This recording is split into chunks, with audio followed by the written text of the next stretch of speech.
MS history class में आप सभी का स्वागत है। आज हम सीटेट के मोस्ट इम्पॉर्टेंट कुछ क्वेश्चन का अध्ययन करेंगे जो हमारे एग्ज़ाम की दृष्टि से बहुत ही महत्वपूर्ण है।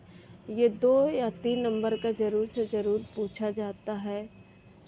अगर वीडियो पसंद आए तो लाइक सब्सक्राइब ज़रूर करिए, नहीं पसंद आया तो कोई बात नहीं। तो इसमें आगे प्रश्न देखेंगे। किस पक्षी की चोंच अंदर से लाल होती है? ऑप्शन ए गौरैया, ऑप्शन बी कौवा, ऑप्शन सी कोयल, ऑप्शन डी कलचिड़ी। कौवा एक ऐसा पक्षी होता है जो पेड़ की सबसे ऊपरी डाल पे ही अपना घोंसला बनाता है, और कोयल एक ऐसी पक्षी होती है जो अपने घोंसले का निर्माण स्वयं नहीं करती है, जबकि दूसरे कौवे के घोंसले के ही में रहती है। डी कलचिड़ी। कलचिड़ी एक ऐसा पक्षी होता है जिसकी चोंच अंदर से लाल होती है। तो ऑप्शन डी सही है, कलचिड़ी। अगला प्रश्न। कक्षा 5 की पर्यावरण अध्ययन की पाठ्य पुस्तक का एक पाठ उसी से ठंडा उसी से गर्म डॉक्टर जाकिर हुसैन द्वारा लिखी गई एक कहानी है। उन्होंने बच्चों के लिए एक ऐसी कहानी लिखी है और अपने मृत्यु के समय वे थे। तो जो डॉक्टर जाकिर हुसैन थे, मृत्यु के समय बहुत ही ज़्यादा पीड़ित इसमें कहानी लिखी। तो वो क्या थे, मतलब उस समय डॉक्टर जाकिर हुसैन थे क्या? राष्ट्रपति थे कि मुख्य न्यायाधीश थे कि उपराष्ट्रपति थे कि भारत के राष्ट्रपति थे? तो ऑप्शन 4 सही हो जाएगा। उस समय भारत के राष्ट्रपति हुआ करते थे डॉक्टर जाकिर हुसैन। अगला प्रश्न। रेहाना अपने परिवार के साथ केरल जाती है। वे वहां उसे ऊंचे वृक्ष दिखाई पड़ते हैं जो उसके गृह नगर शिमला के ऊंचे वृक्षों से भिन्न हैं। उसने केरल में कौन से वृक्ष देखे होंगे?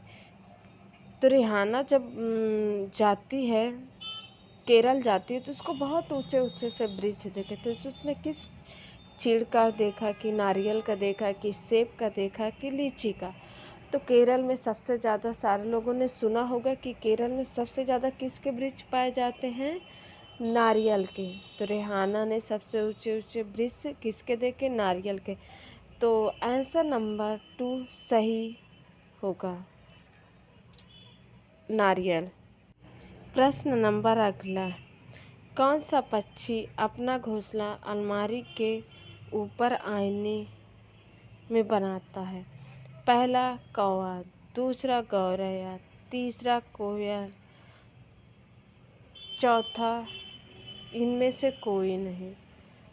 तो ऑप्शन बी गौरैया। गौरैया एक ऐसा पक्षी है जो हमेशा आप देखे होंगे कि आईना के ऊपर ही अपना घोंसला बनाता है। तो आंसर नंबर बी सही है, गौरैया। प्रश्न नंबर अगला। कक्षा 4 की एक शिक्षिका शिक्षार्थी से कहती है कि वे अपने कार्य पत्रक, अवलोकन, रिपोर्ट और सत्र से एकत्रित की गई सामग्री को एक फोल्डर में डाल दें। इन फोल्डरों को क्या कहा जाता है? क्या कहते हैं? पहला घटना वृत्तांत लेख, दूसरा पोर्टफोलियो, तीसरा दत्तकार, चौथा परियोजनाकार। परियोजनाकार हो ही नहीं सकता, दत्तकार हो ही नहीं सकता, घटना वृत्तांत, तो उसको हम कहते हैं पोर्टफोलियो। तो आंसर नंबर 2 सही होगा। प्रश्न नंबर अगला। कौन सा पक्षी ऊंची डाल पर घोंसला बनाता है? पहला कोयल, दूसरा कौवा, तीसरा गौरैया, चौथा दर्जी चिड़िया। तो कौवा एक ऐसी पक्षी है जो ऊंची डाल पे अपना घोंसला बनाता है।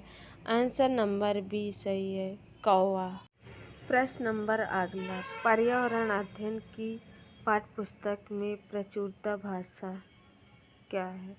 तो पहला रूखी और बच्चों के द्वारा समझने में कठिनाई होनी चाहिए। जो पर्यावरण की पाठ्य पुस्तक होनी चाहिए बच्चों के रूखी, ये गलत है। दूसरा, परिभाषाओं पर बल देते हुए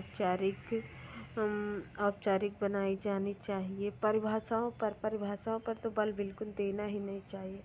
तीसरा तकनीकी और औपचारिक होना चाहिए। हाँ, कुछ हद तक है कि तकनीक होना चाहिए, पर ये प्राथमिक के लिए नहीं है। बच्चे के दिन प्रतिदिन भाषा से संबंधित होना चाहिए।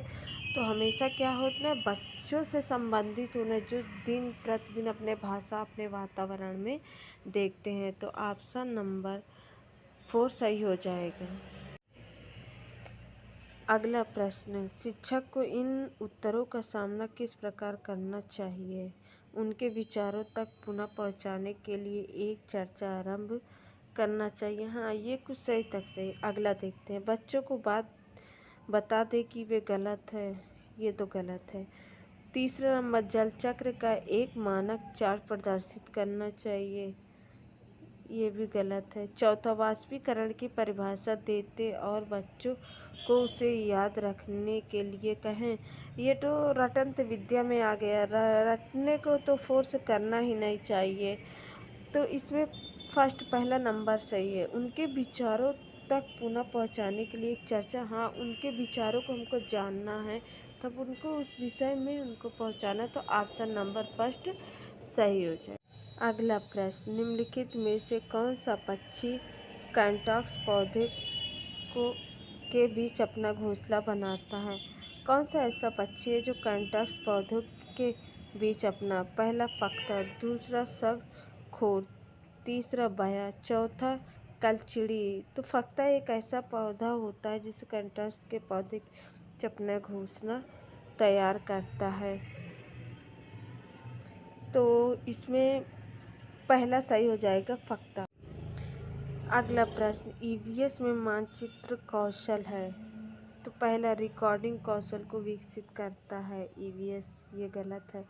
स्थानों की सापेक्ष स्थिति समझ को विकसित करता है। ये कुछ परसेंट सही लग रहा है। तीसरा देखते हैं, लैंडस्केप खींचने के लिए कौशल को विकसित करता है। लैंडस्केप खींचने के लिए बच्चों को इतनी समझ नहीं होती थी। ये भी गलत। पूर्व अनुमान और गणना कौशल को विकसित। पूर्व अनुमान मतलब बच्चों में इतनी किसी का पूर्व अनुमान नहीं। इसमें से पूर्व अनुमान और गणना कौशल को विकसित करता है। इसमें दूसरा, स्थानों की समझ को विकसित। स्थानों की जो उसके वातावरण है उसको हम बताएं कि इस वातावरण में ऐसा ये, तो उसके स्थानों के सापेक्ष स्थिति जो समझ, ऑप्शन नंबर 2 सही होगा।